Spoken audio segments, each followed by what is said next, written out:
Morning बच्चों, आइए आज हम आपको एक्सरसाइज 1.2 का 5वां सवाल जो कि है जांच कीजिए कि क्या किसी प्राकृतिक संख्या n के लिए संख्या 6 पावर n अंक 0 पर समाप्त हो सकती है। आपको चेक करना है कि कोई अगर n प्राकृतिक संख्या है तो उसके लिए 6 पावर n क्या 0 पर समाप्त हो सकता है। तो यहाँ पे आइए हम चेक कर लेते हैं 6 की पावर n। यहाँ पे आपको चेक करना है n यहाँ पे प्राकृतिक संख्या है। एक प्राकृतिक संख्या का मतलब n इक्वल टू 1 2 3 4। आइए एक वैल्यू हम रख लेते हैं। हम n की वैल्यू अगर 1 रखते हैं तो 6 आता है। 6 का मतलब 2 इंटू 3। 6 n की वैल्यू 2 रखते हैं तो 36। n की वैल्यू 3 रखते हैं तो 6 इंटू 6 इंटू 6 36। 36 छक्का 216।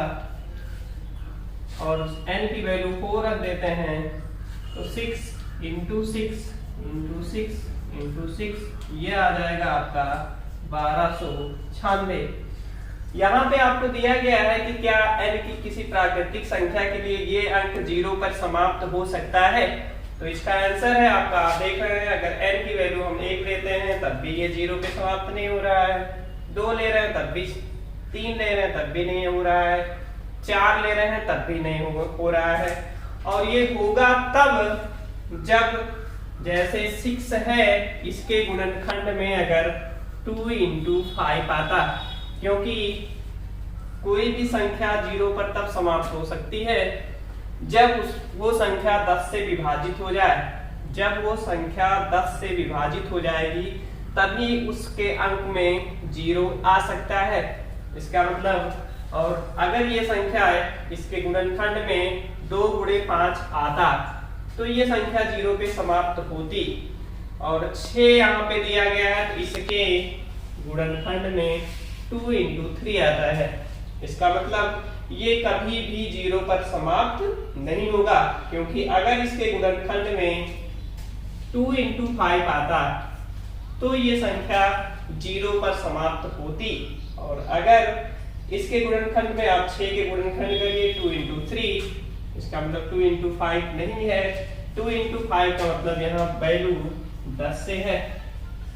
इसका मतलब कि किसी प्राकृतिक संख्या n के लिए संख्या 6 की पावर n अंक 0 पर समाप्त नहीं हो सकती है। और क्यों नहीं हो सकती है? अगर 6 का गुणनखंड 2 इंटू 5, कोई भी संख्या यहाँ पे ऐसी होती कि उसके गुणनखंड में 2 इंटू 5 आता तो वो संख्या 0 पर समाप्त हो जाती। और अगर ऐसा नहीं हो रहा है कि जो संख्या यहाँ पे दी गई है उसके गुणनखंड में 2 इंटू 5 नहीं आ रहा है तो वो संख्या कभी भी 0 पर समाप्त नहीं होगी। नेक्स्ट सवाल है आपका, व्याख्या कीजिए कि 7 इंटू 11 इंटू 13 प्लस 13। नेक्स्ट सवाल आपका दिया गया है।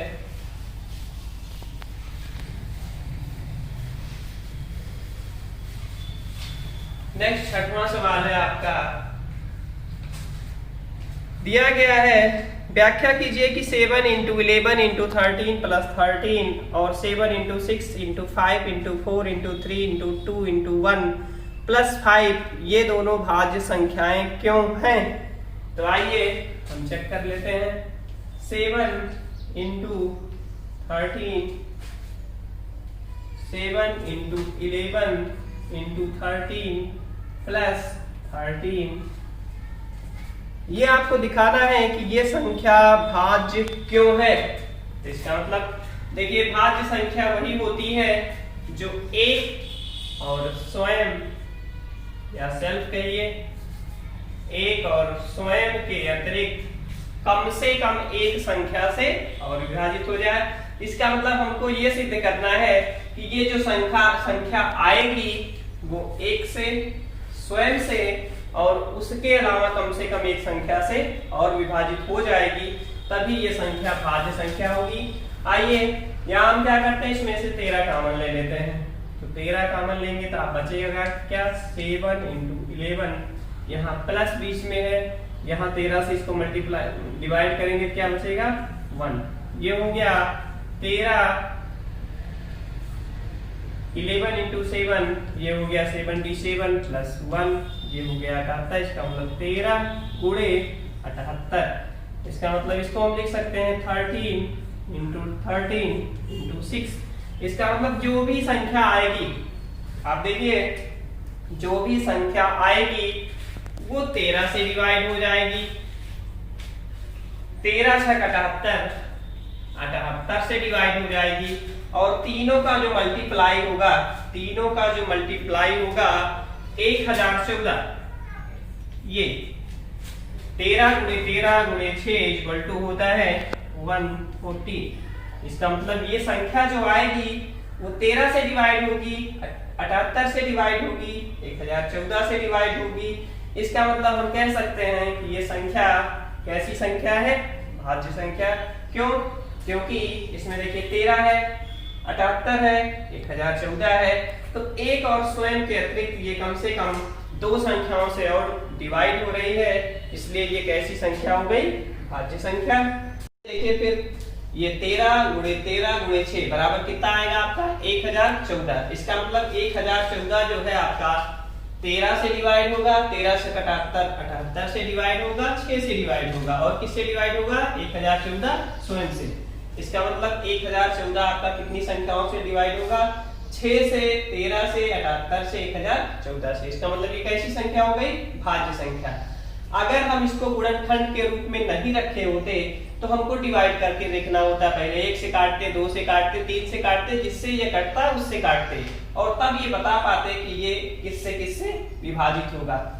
इसको गुणनखंड के रूप में हमने रख लिया और हमको पता चल गया जो भी इसके अभाज्य गुणनखंड हैं उन संख्याओं से ये डिवाइड हो जाएगी। यहाँ पे देखिए आप इसको डायरेक्ट भी कर सकते हैं, जैसे यहाँ पे हमने कॉमन लिया था, आप इसको डायरेक्ट भी कर सकते हैं।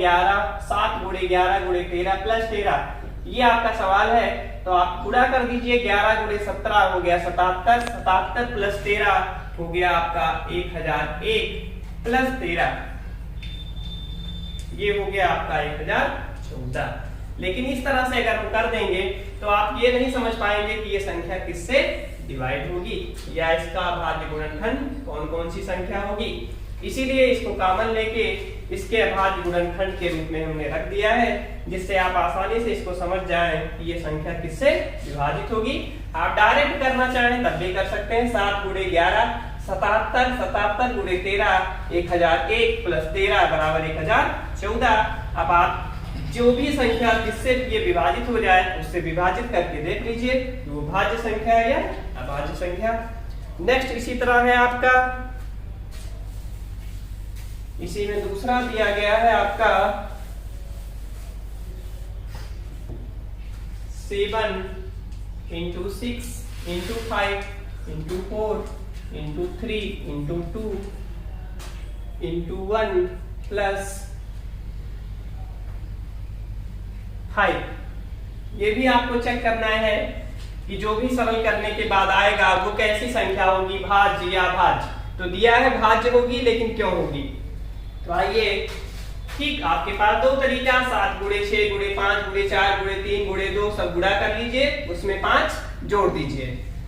दूसरा तरीका आप यहाँ से देखिए 5, एक ये हो गया, बीच में प्लस लगा हुआ है, दूसरी संख्या वो 5 हो गई, तो आप इसमें से 5 कॉमन ले लीजिए। आपका हो गया 7 गुणे 6 गुणे 4 गुणे 3 गुणे 2 गुणे 1, और यहाँ पे 5 कॉमन हो गया तो आपका बचा कितना? प्लस 1। ठीक, तो आप 7 गुणे 6 गुणे 4 गुणे 3, यहाँ से आप इसको गुणा करेंगे तो ये आएगा 1008 प्लस 1, और यहाँ बाहर 5 है आपका, इसका मतलब 5 गुणे 1019, ये हो गया। अब देखिए आप जो भी संख्या ये आएगी 1009 गुणे 5 देखा जाए ये गुणा करेंगे आप 545 आ जाएगा। यहाँ आप इसको डायरेक्ट गुणा कर सकते हैं। 7 गुणे 6 गुणे 5 गुणे 4 गुणे 3 गुणे 2 गुणे 1 आ जाएगा आपका 540 प्लस 5, ये आ जाएगा आपका 5045, 5045। इन सबका जो गुणा होगा वो 5040 होगा, उसमें 5 आप ऐड कर देंगे तो 5045। अब इसमें देखिए यहाँ इसके अभाज्य गुणनखंड के रूप में देखिए 5045 किससे कटेगा, 5 से कट जाएगा, 1009 से कट जाएगा, 5045 से ये स्वयं कट ही जाएगा। इसका मतलब इसका अभाज्य गुणनखंड जो होगा 5 गुणे 1009 हम लिख सकते हैं। तो आप देखिए ये संख्या किससे कटेगी, 5 से डिवाइड हो जाएगी, 1009 से डिवाइड हो जाएगी और किससे 5045 से स्वयं भी डिवाइड हो जाएगी। इसका मतलब हम कह सकते हैं ये संख्या एक से, स्वयं से और कम से कम 2 संख्याओं से और विभाजित हो रही है, इसलिए ये कैसी संख्या होगी आपकी भाज्य संख्या। नेक्स्ट सवाल है आपका 7वां। किसी खेल के मैदान के चारों ओर एक वृत्ताकार पथ है, इस मैदान का एक चक्कर लगाने में सोनिया को 18 मिनट, सोनिया एक लड़की है उसको 18 मिनट, सोनिया को 18 मिनट लगते हैं, जबकि इसी मैदान का एक चक्कर लगाने में रवि को 12 मिनट लगते हैं, रवि को 12 मिनट लगते हैं, 12 मिनट लगते हैं। मान लीजिए कि दोनों एक ही स्थान और एक ही समय पर चलना प्रारंभ करके एक ही दिशा में चलते हैं, कितने समय बाद वे पुनः प्रारंभिक स्थान पर मिलेंगे।